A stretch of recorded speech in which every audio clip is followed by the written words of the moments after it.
And we are back with your Purple Pants podcast coverage of Real Housewives of Potomac, season 9, episode 9 and 10. I am joined by my smart, my talented, my beautiful, my loving, my supportive friend, Dr. Jatia Hart, Dr. Jatia Taylor Hart.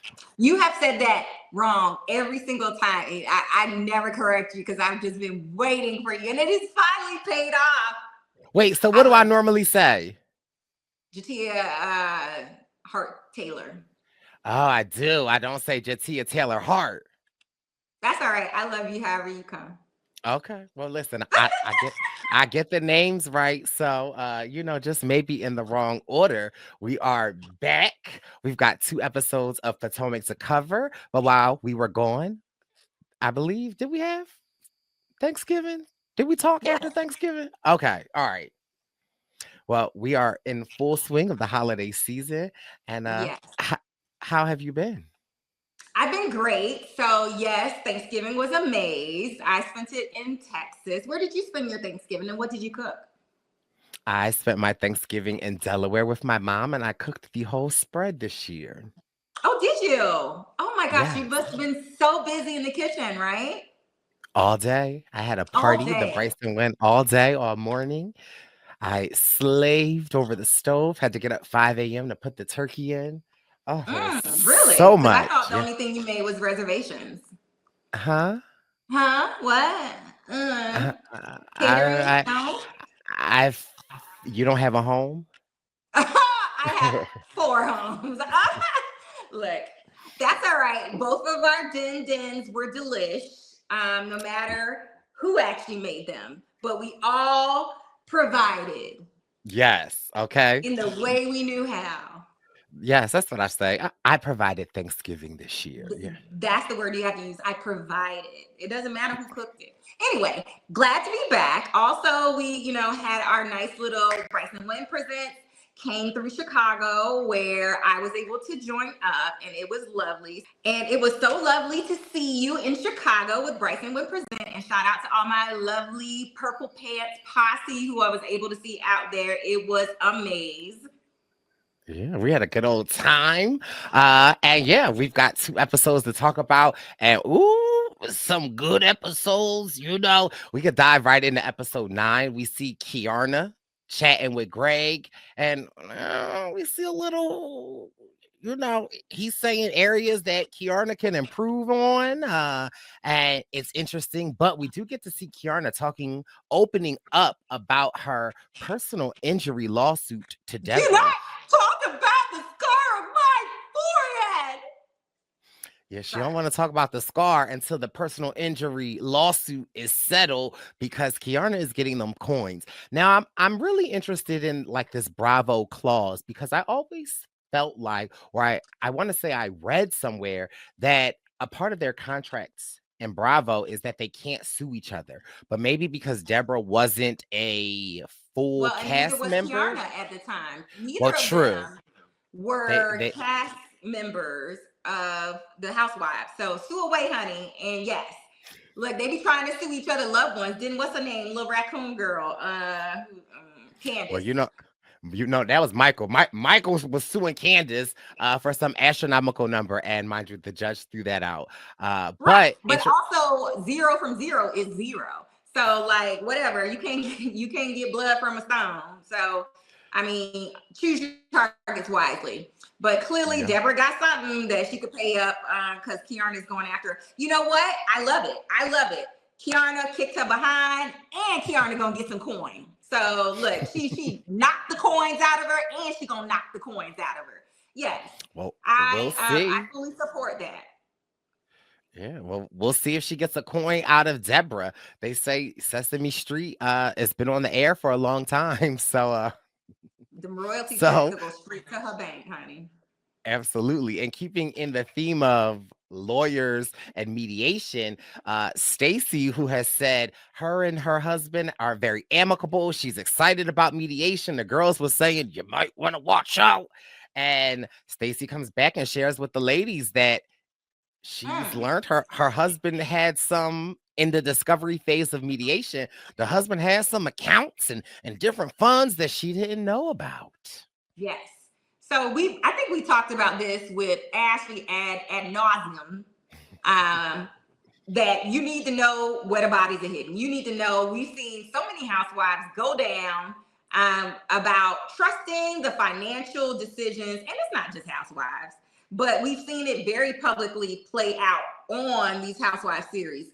Our good girl Teresa, girl, honey, went down 4. Okay, Erica, right? Erica Mm, Jane went down. mm-hmm. Well, she stumbled, she got back up. Kinda. Right. Look, they had a whole 5 episode arc about the ring, right? Mm, And let's not forget the original, the OG, the ring didn't mean a thing. Kim Zolciak, right? Okay, yeah. and she got And into it twice, but Big Papa, now Kim and Croy, and all that kind of stuff. So be about be financially savvy, ladies. I know it's much easier said than done because, of course, you want to trust your husband. So I understand what she's talking about, but I do like that she was willing to come back and be like, "Look, y'all was right. I need you. What else you got?" So I love that. She maybe wasn't open and receptive at first, but she came around to it. when she found them hidden accounts. Yeah, you might want to have to listen to what the ladies say. Interesting enough, you brought out Kim Zolciak and Croy Beardman. They've been in this like nasty divorce. They put their house on the market. The house worth $2 million. They trying to sell it for $6 million. Kim on Instagram Live trying to sell her artificial trees for $4,000. The house is in foreclosure. It went to auction and it allegedly sold. People saw moving trucks outside of the Bierman house, but then the bank came back and said that it actually didn't sell. They didn't list it on the auction last week, and that they're giving them another chance to sell it. However, I've read other reports because this is where I do my due diligence. I read other reports that the house did sell, not for their asking price. So we will see what happens with Kim and Croy. And in another messy divorce, Ashley and Michael had their mediation, and it didn't go as well as Ashley intended. I believe she said the mediation just stopped and there's not going to be anything else. Michael wanted her to sign a confidentiality clause that says you don't bring up his name, you don't mention his likeness, you don't say Keep anything your about his name business. out my, basically that's what he's trying. He's trying to Will Smith her, and basically say that she is not allowed to bring him up on the show. But she's right. She can't control what happens. And who wants to be liable for, how Karen or Mia is feeling that day? And we'll get some, tea dropping. Mia, right? Okay. She be tidbits. She's the new bone collector here on this series. So she definitely is. It is interesting though, because like if Ashley were to agree to that, what would Ashley's storyline be? We're not really too sure. However, in the episode, in Karen's confessional, she made it seem like if Michael wants that, and this is what Michael's asking for, that actually could be. She said that's called alimony, it's hush said, money, child. If you want me to hush, give me some money. That's all. Look, that's the way she need to put it. And it could bring up better things for her, or if she could put it where, okay, as long as I don't talk about you, I don't know about these other chicks. You sue them at however you want, but I can do it. And she doesn't really honestly say negative things about him. So I don't think that would honestly be a huge problem. But then also, who's the judge of what's negative and what's not? Because she definitely talks about them. Right. And it's like, who's to say if she's in the company of these ladies that are bringing him up? Can that not be brought up? So, yeah, it definitely would put a stunt on her Bravo bag because we want to hear about Michael because Michael was the other housewife for 3 to 4 seasons. Honey, him and Ashley and Juan and that love triangle, baby, that love triangle was triangulating, okay? It was doing it a lot for us, okay? I just, when he was like, I do him or whatever, I was like, oh, that was a whole 2 seasons worth of stuff. Robin Dixon heard him say something else at a party, okay? Robin Dixon heard that he said he was But you know what? We're not going to go there. But the juiciest part of episode 9 was Ashley had a over the edge charity event where she was climbing down the wall of a building to raise money. And actually, that happened this week or weekend in Florida. It used to be Hearts of Reality. Now it's called Over the Edge. And so there were a lot of Survivor, reality, Big Brother people there. So I was like, look at Over the Edge on Potomac and down in Florida. So that was exciting. But at this Do you place remember when where we went rappelling? oh, and the cave in Thailand. Yes. Okay. Look, I was gonna wait. Yes. Don't you remember we did that? So yes, we are very brave people. And we threw ourselves off of a cliff as well. You didn't see that. That didn't make the show. But I thought that was so cool that she was raising money and giving some airtime to a charity, which is amazing. Would you have done that? Absolutely. I did it in Thailand and we were in a cave. It was like a 200-foot cave. That was scary. Absolutely. Yes. But at this charity event, Down uh, waiting at the bottom, what I loved were the kiddos. I thought that was lovely that everybody brought their kiddos. I think we saw Stacy's a little girl for the first time, right? Arabella, Yeah, Arabella, who was very nicely well-mannered, giving out high fives, saying hey to everybody. I love seeing the kids. Wendy brought her, all three of her children. Carter, So that Cruz, and Cameron. all the K's, KK and K. Ashley So, had Dylan, and I can't remember yes, the other baby's name. I can't either. Something that ends in an N, like, because that's, the trend in baby names. So, Okay. Ashton, But look, now I got to look. But, Ashton is somebody else. I don't want to spoil it. Ashton is. Ashley's drag king persona. Oh, that's right. Well, listen, the kids were there. Not only were kids there, but kids were talked about. So Mia had this issue with Giselle because Giselle brought up at the last meeting, she kind of called Mia out like Mia at our GNA fusion event. You was crying to us about Gordon and Ink, how he's so uncontrollable. And then the next day, you're posting on social media that you see Ink and Gordon together. Like, it's confusing. Mia didn't like that. And Mia was like, do I talk about your girls? And Giselle's like, what is there to talk about, my girls? And Mia's like, you remember in the DR, they were sneaking boys into the house? Now, you know me, I do a lot of research on TikTok, on Blue Sky, on X, and Reddit. And the majority of times, people never really agree with Giselle. They don't like Giselle. This time, everyone was really like, I can't believe Mia made me like Giselle. Because here's the thing. Yeah, Giselle is bringing up your children, Mia, but only in the sense that you brought them up. You trying to dig up something. And first of all, we know what daughter it was. It had to be the older one. It's not the twins. It was the older one. But you bringing up something about Giselle's daughter, crazy. And Giselle's response kind of surprised me because I'm like, wait a minute, where's Mama Bear at? Now, Giselle I says thought she was going to clap back, but I think the only reason she didn't was because all the kids were there.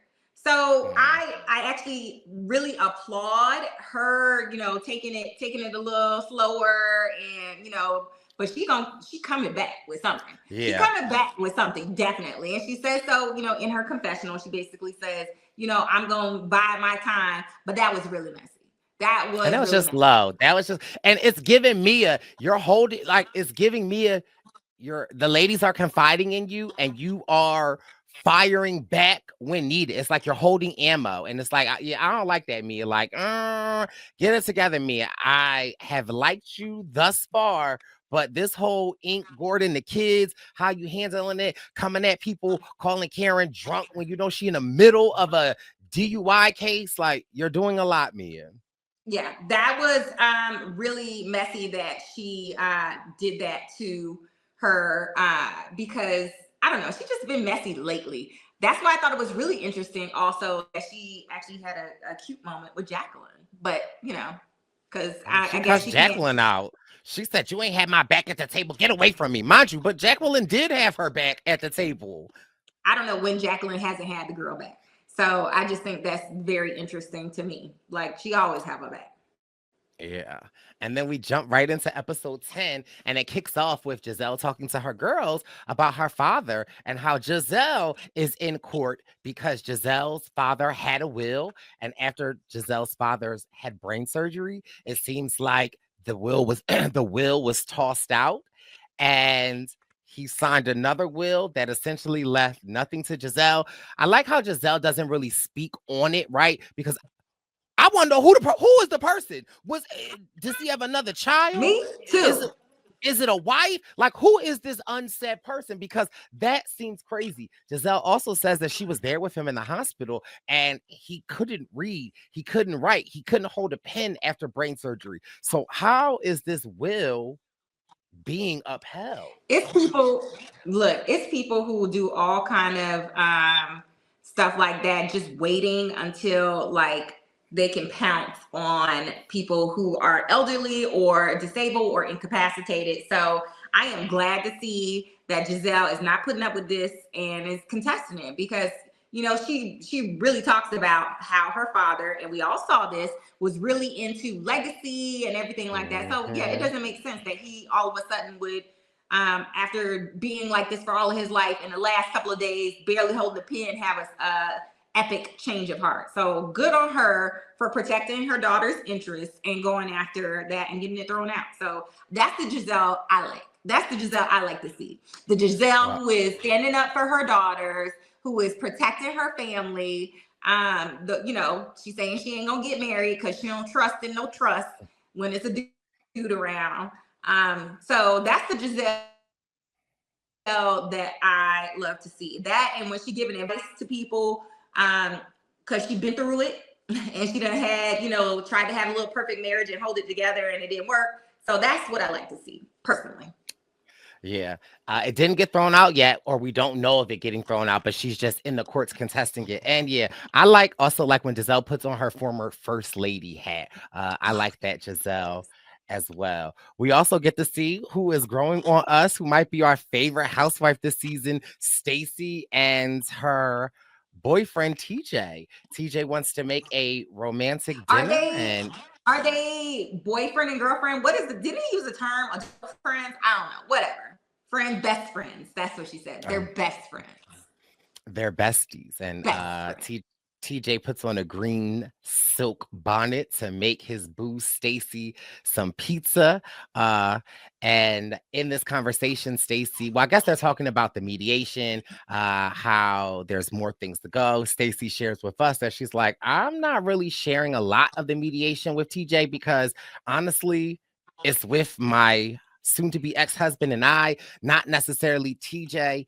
And she also shares with TJ that the lady said, this your hot girl summer. You need to be pop, locking, and dropping it all over the Potomac River. And I'm mad at that. And TJ's like, oh, I'm not mad at the girls for saying that, but like, and Stacy's like, well, how would you feel if while we are still exploring, I see other people? TJ's like, well, Mm. I wouldn't Mm. just stay. I would explore other people too. Stacy said, how you gonna explore other people? You ain't even trying. Find out what's below the skirt. Look, don't get me started. Let's go ahead and move on to another topic. Uh, because he is, I don't know, like it's just funny between this and his behavior. I don't know. TJ got some thinking to do. I TJ mean, got some thinking or about. could TJ be a knight in shining armor in this day and age where we just want to bump and grind? TJ wants to get to know somebody for who they are before he shares his body with them. That could be seen as admirable. Very. Okay. Well, moving right along. So we see Ivy, and it makes me think of NECA, and Wendy has to confess to her mom that she had resigned from John Hopkins University. I also thought it was interesting Mm-hmm. because do you remember a couple of seasons ago when I guess Wendy was like fighting with Mia and John Hopkins University put out that statement saying like the behaviors don't reflect us. I liked how it was funny how she didn't say John, she just said my university. Yeah. She didn't bring that Hey, up.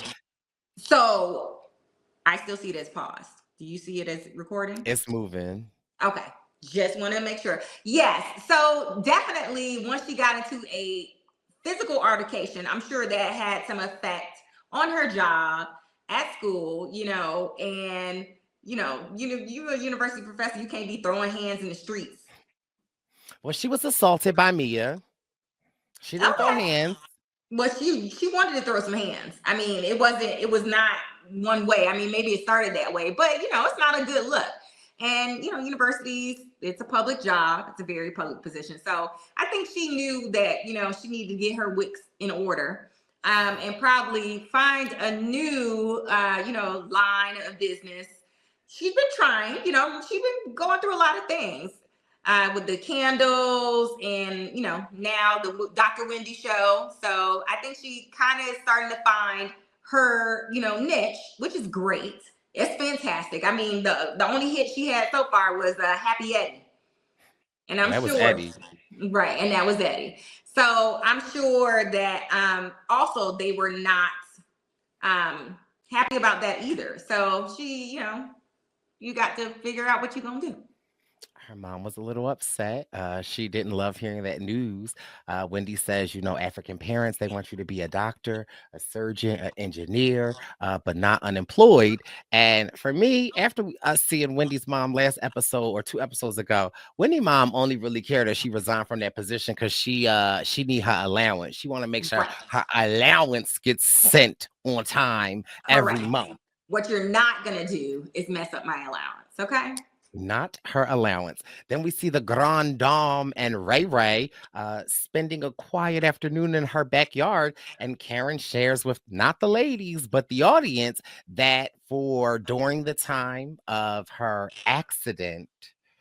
Also, I love the versions of the story that we're getting now because in the beginning of the season, she was still processing the loss of her mother and father. Now, this episode, her Ray had been uneasy for the last couple of months. And prior to the accident and the night of the accident, she was just so overwhelmed with emotion from Ray that her car drove into a tree. I love the narrative. Look, I love a good narrative, okay? I ain't mad at it. That woman is fighting for her life and her livelihood. And do what it takes, honey. Do whatever story you need to tell to get to popping and moving and out of jail. I'm here for it. You spin your yarn, woman. I am not mad, but it is a little sad to see how Karen was saying that even after the accident, for a couple of months, she didn't find Ray to be that supportive, and that really put a strain on the relationship. When one thing we know about Karen Huger is she is not married; she is in an institution, and she don't play about Ray. She stand up for Ray during the whole tax situation. Karen was there, and so it did kind of make me a little mad at Uncle Ray, like, why you not holding our girl Karen down? Oh, However, I think she got in his behind about it because like what they he made her move out of Potomac proper. Like, oh my goodness, she moved out of Potomac for that man. Okay. She went to work, honey. She put Surrey County on the map for him. She was doing look, she got the candles out. She the had perfume, Ladom. Honey, she had the perfume, she had the creams. That woman went on tour. She brought in the money for that man. And like if he can't see that, like when they did have this therapy session and they showed the year, it was like 2020 or something, 2022. So I don't know, whatever. But I do think you he love came. Karen? Yeah, look, I think he came I around think because I I do. look, the power dynamic has shifted, and look, he talking about his computer he had in 1975. I had a personal. I'm like, why is him and TJ even talking about that? I loved it. As an engineer and a nerd, I was like, that is pretty early to have a PC, computer, or desktop. That's revolutionary. Look, I'm like, because they was punch carding it back in the 70s. Anyway, I loved it, and I think he has come around. Ray can count. He an engineer, okay? So he can count, and he knows the coins, and she held him all the way down. So Mhm. he needs to return that favor, and it seems like he is now. So I love that scene. Full circle. Absolutely. We see Giselle and Ashley going on these speed dates. Giselle liked some guy, I forget his name, but I was more interested in Ashley's little cutie patootie Josh. I like Josh. Josh is a little younger.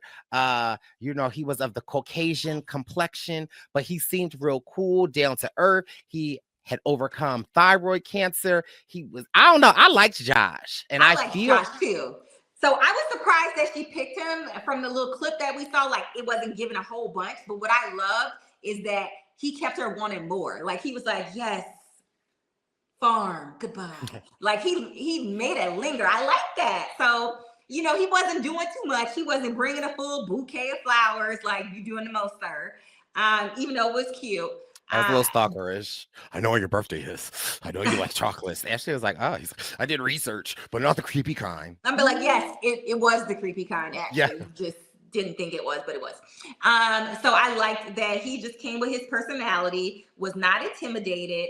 And I love that even though he's younger, he's 30, that he, got some swag, got some, Right. I'm not intimidated. I can handle big things like you. I can handle stuff. I love that. So we'll see. And he was Yeah. cute. Yeah, I thought he was a cutie patootie. And so yeah, we love to see this dating arc of Ashley. Then we get to Mia and Gordon, which at this point, I want I the feel movie. I I want feel like the kids at this point is now revealing to us, Mia, that you be lying, because Mia in her apartment making cookies with the kids, and then she's saying like, you know how I told you me and daddy are getting divorced. Jeremiah was like, you ain't tell me that. What's a divorce? So I said, I want Gordon to rest, honey. That's all I really want from this whole thing. I know, like, I want Mia to be good. I want the kids to be amazing. But like, please leave Gordon alone. Gordon got issues that he need to work on outside of the camera and stuff like that. And if you don't know what his attitude is gonna be a day to day, leave him alone. Stop bringing him see, on camera. my thing is, and again, I always believe victims, and so I'm not questioning Mia, but I just always feel like there are two sides to every story, right? And so I feel like from this perspective, we are only getting Mia's side of the story about Gordon. But I would really like to hear Gordon's side of the fair, because yeah. His side of the fair is the crazy fun house, okay? Because he literally has, doesn't perceive reality all the way like it is. Like it's a mental issue. It's a mental illness. And kudos to her for ending the relationship and knowing when she needs to move on. But she also and I think it was good that she got some perspective from Kiarna, Not counseling. not counseling, perspective. And that she needs to understand that while she thinks she's helping Gordon by keeping him in the family, he needs to move on. But and so that's what I mean by this other side of it, right? Because in my opinion, I work in the mental health field. I've been in the mental health field for several years, right? To me, it feels like Mia's enabling Gordon, right? And that's a part of the problem. And so it's like, am I going to agree with Ink, right? Like, you need to set boundaries. And so, like, you teetering back and forth, adjusting to his mood each day, I don't think that that's helpful to Gordon. You want to act crazy? You can't be here. You can't be here. You're not going to see the kids. You're not going to see me. Like, you know what I mean? Like, and so but I also feel like why I feel like Mia's enabling, because it's like, you want that Instagram photo of him at the pool with the kids, though, to project this image. And so that's why it's like, I don't Not want only to that, just. but she likes the attention. She want to put it on the gram, and she likes the attention. I think she likes the fact that two men are vying for her attention. That's it. And Point so blank. what I also thought was interesting was that I believe Jeremiah is older than his sister. But when Mia was saying we're getting a divorce, I was talking to you guys about it. the son said, "You never said that." Her daughter was super quiet. She never said anything. She just acted like she was playing. And so, I've worked with children for a long time. So I was like, that's interesting. But I thought was really interesting was when Gordon got there and they were talking, and then she whispers into Gordon's ear, "I don't want mommy to marry Ink." And so for me, that lets me know these babies are more involved than ever, right? Like, because and the fact that she would whisper that to the, like, that the social worker in me is like, yeah, when Giselle and other people are saying you're not protecting your kids, I don't think that they mean you're not like you're not protecting them from abuse or you're not keeping them safe. I think what they mean is like you're not protecting their like mental health well-being. They're like their Well, developmental not only ways. that, but you seeing your daddy act crazy. You shouldn't see your daddy act crazy. That's something you're supposed to hear about in the past, like in the past. Well, you're not supposed to see that firsthand. I mean, that's like you shouldn't see that kind of. It's like emotional violence, basically. Just like you don't let kids see physical violence. Well, anybody really, but especially that. I mean, it shapes and warps their mind when their brains are developing what are norms. And so, yeah, I agree with you on that one. And then it's like for her to even say that about Ink, and then you're trying to blend this family, and then you're trying to make it seem, and then with Jeremiah's paternity lingering, you can't tell me that the kids haven't heard that. Like, so I think that that's what they mean by like, you're not protecting your kids. And so it's like, yeah, it is getting a little messy, Mia. And actually, I'd like to not see the kids for the rest of the season, right? Like, let's just deal with Ink. Let's just deal with Gordon. And then also No, Mia. let's not deal with Gordon. Let's deal like that. Those two sides, it should not be a triangle. Okay, it should be I mean, that's how she made it. U. It should be a U. It should be these two don't meet. Okay, it should be an open-ended. Okay, because yeah, I mean, and also I don't really think Ink should be around the kids that much. To be honest, I think you need to have your relationship with your kids over here, and then have your relationship with Ink over there. And I think Ink understands that he's trying to do it, but we will see. It's hard. And you know what? I try to give people the benefit of the doubt. Maybe she doesn't know how to do that. And I saw this when she was talking to Kiana, because and when she was getting some, perspective. I don't think some of those things actually dawned on her. Like, she hears, oh, somebody is mentally ill, but that means like they don't process reality the same way. And it's, nothing you've done or they've done. It's that they have like a mental illness. Like, you can't fault somebody for having the flu. So, same. I felt like when she was talking to Kiana, like she just was like going through the motions, like, yeah. Like, I don't know. I didn't get breakthrough nuances happening. I got her being like, like, I'm just listening to hear you say what you have to say. For me, it's just giving more storyline. And I think that there's like real life based into it. And I think that you need to take less of your family out of the take more of your family out of the storyline. Like, if your storyline is divorce, Gordon and Ink, okay, let's have that, but let's get the kids out of it, because like I don't like to see it. And yeah, it's just not a lot. And again, you can get a paternity back in 3 days. You can go to Walgreens, you go to CVS, you get a swab, put it in a container, send it on its way, and you send it Monday, by Friday you have the answers. Like, I feel like you're laboring this out for a storyline. Yeah, I think she's milking it for storyline. I do think that and like it's just like, I don't know, it's not good. So yeah, I'm ready for her to move on from this storyline and find something new. Yeah. Well, we will see what happens. When we come back in 2 weeks, we will cover episode 11 and 12 in 2 weeks. But yes, this has been the Purple Pants Podcast, Real Housewives of Potomac, season 9, episode 9 and 10. Thanks for listening. We'll be back. Enjoy your holiday season. Yes, Black Friday. Get all the good sales. See you guys 2 weeks from now. Girl, Black Friday was...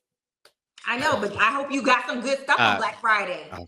You was what about Cyber Monday? Not food. The be shot. No, let me stop. Anyway, bye guys. Love you. Bye.